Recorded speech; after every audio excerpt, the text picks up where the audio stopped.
I told you a sort of a weird example where one can see networks. I am going to tell you another example which is equally weird. So, assume I take all words in English, words that are available from thesaurus, and I put an edge between two words if they are synonyms.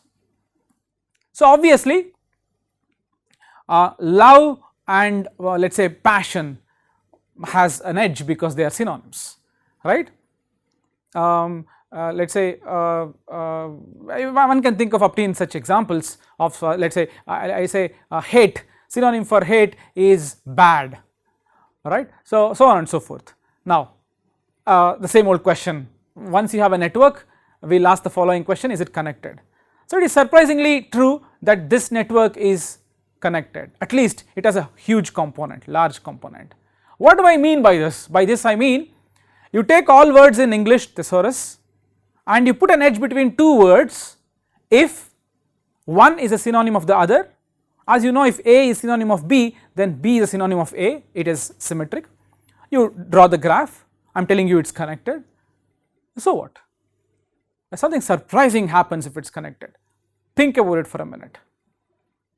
There is this word love, there is this word hate, they are not synonyms. Given that the graph is connected, there has to be some word which love is synonym to, and this word is synonym to some other word, so on and so on, and finally you will be getting the word hate.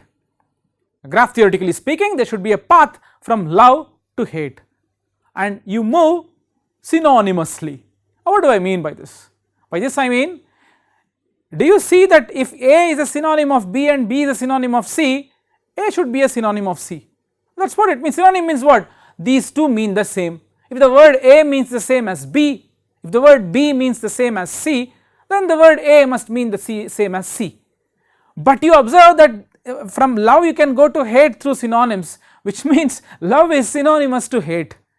You can go from friend to let us say enemy synonymously, which means friend is synonymous to enemy. I mean, how weird is that? A graph theoretic analysis, a network theoretic analysis tells you of such weirdity in English language, not necessarily English language, maybe in many well known languages. And what does this denote? It denotes that this synonym network, synonym relation is not actually symmetric. If A is synonymous to B and B is synonymous to C, you cannot say A and C are actually synonymous. Maybe there is a degradation of the synonyms as you proceed, because from love you very beautifully get to hate, from enemy you very nicely get to friends synonymously. I just gave you an example of how a network theoretic analysis of a question or an entity gives some eyebrow raising results which are mostly generally is unexpected.